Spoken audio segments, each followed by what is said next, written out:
കടുവ ആക്രമണത്തിൽ കൊല്ലപ്പെട്ട രാധയുടെ കുടുംബാംഗങ്ങളെ സന്ദർശിച്ചതിന് ശേഷം വയനാട് MP പ്രിയങ്ക ഗാന്ധി പുറത്തേക്ക് വരികയാണ്. കുടുംബാംഗങ്ങളുമായി ഇത്രയും നേരം സംസാരിച്ചു. അതിനുശേഷം എന്തെങ്കിലും കാര്യങ്ങൾ മാധ്യമങ്ങളോട് സംസാരിക്കുമോ എന്നറിയണം. അങ്ങനെ ഇല്ല എന്നുണ്ടെങ്കിൽ ഇന്ന് തിരികെ പോകുന്നതിന് മുൻപ് ഏതെങ്കിലും തരത്തിലുള്ള ചർച്ചകൾ നടത്തുമോ തുടങ്ങിയ കാര്യങ്ങൾ കൂടി അറിയേണ്ടതായിട്ടുണ്ട്. എന്തിടപെടൽ MP-യുടെ ഭാഗത്തു നിന്നും ഉണ്ടാകും, എന്തെല്ലാം കാര്യങ്ങൾക്ക് വേണ്ടി പരിശ്രമിക്കും തുടങ്ങിയ എന്തെങ്കിലും കാര്യങ്ങൾ MP-യുടെ ഭാഗത്തു നിന്നും ഉണ്ടാകുമോ തുടങ്ങിയ കാര്യങ്ങൾ അവിടെയുള്ള ജനങ്ങൾ ഓരോരുത്തരും ഉറ്റുനോക്കുന്നുണ്ട്. കടുവ ആക്രമണത്തിൽ കൊല്ലപ്പെട്ട രാധയുടെ കുടുംബാംഗങ്ങളുമായി സംസാരിച്ചതിനു ശേഷം ഇപ്പോൾ പ്രിയങ്ക ഗാന്ധി തിരികെ എത്തുകയാണ്.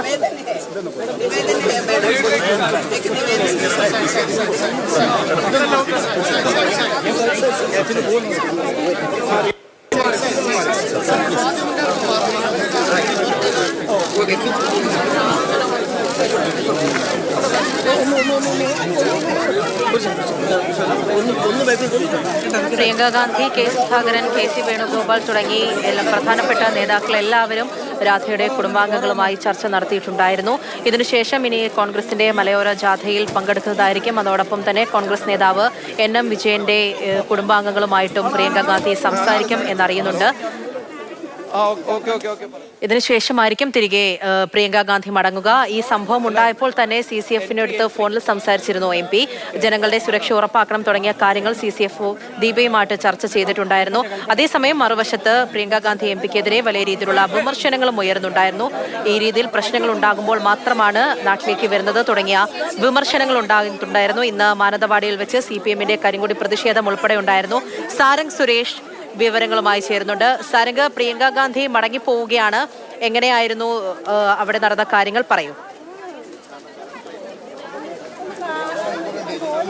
ഏകദേശം 20 മിനിറ്റോളം നീണ്ട കൂടിക്കാഴ്ചയാണ് ഇപ്പോൾ രാധയുടെ വീട്ടിൽ നടന്നിട്ടുള്ളത്. പ്രിയങ്കയോടൊപ്പം തന്നെ AICCയുടെ അഖിലേന്ത്യാ സെക്രട്ടറിയായ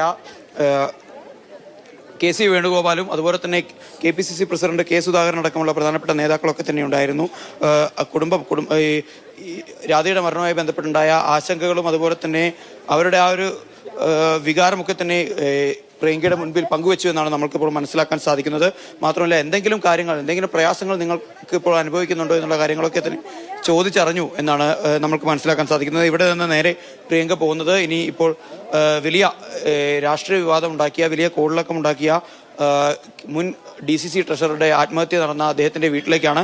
അവിടെ നിന്ന് അദ്ദേഹത്തിൻ്റെ കുടുംബാംഗങ്ങളുമായി കൂടിക്കാഴ്ച നടത്തും. അതിനുശേഷം കളക്ടറേറ്റിൽ ചേരുന്ന ഉന്നത തല യോഗത്തിലും പങ്കെടുക്കും. അവിടെ നിന്നായിരിക്കും ഇനി ഇത്തരത്തിൽ നിരന്തരമായി ഉണ്ടാകുന്ന വന്യമൃഗ ആക്രമണങ്ങളിൽ ജീവൻ പോലും നിരന്തരമായി പൊലിയുന്നൊരവസ്ഥ വയനാട്ടിൽ ഉണ്ടാകുന്നുണ്ട്. അതിനെതിരെ ഏതെല്ലാം തരത്തിലുള്ള പ്രതിരോധ പ്രവർത്തനങ്ങൾ നടത്താൻ കഴിയും എന്നുള്ള കൂടിയാലോചനകളൊക്കെ തന്നെ ആ യോഗത്തിന്റെ ഭാഗമായി ഉണ്ടാവും എന്നാണ് നമുക്ക് മനസ്സിലാക്കാൻ സാധിക്കുന്നത്. എന്തായാലും ആ രീതിയിലുള്ള ചർച്ചകളും ഉണ്ടാകും. ഇപ്പോൾ കൊല്ലപ്പെട്ട രാധയുടെ, കടുവാക്രമണത്തിൽ മരണപ്പെട്ട രാധയുടെ കുടുംബാംഗങ്ങളെ കണ്ടതിന് ശേഷം അവരുമായി സംസാരിച്ചതിന് ശേഷം പ്രിയങ്ക ഗാന്ധി അവിടെ നിന്നും മടങ്ങുകയാണ്. സാരംഗാണ് വിവരങ്ങൾ നൽകി.